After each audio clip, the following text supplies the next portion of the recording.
This emerald-colored beefsteak is a family heirloom from Germany.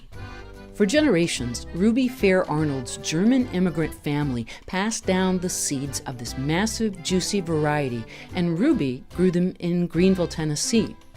One of the largest green beefsteaks, Aunt Ruby's can grow to over a pound, and they're just delicious.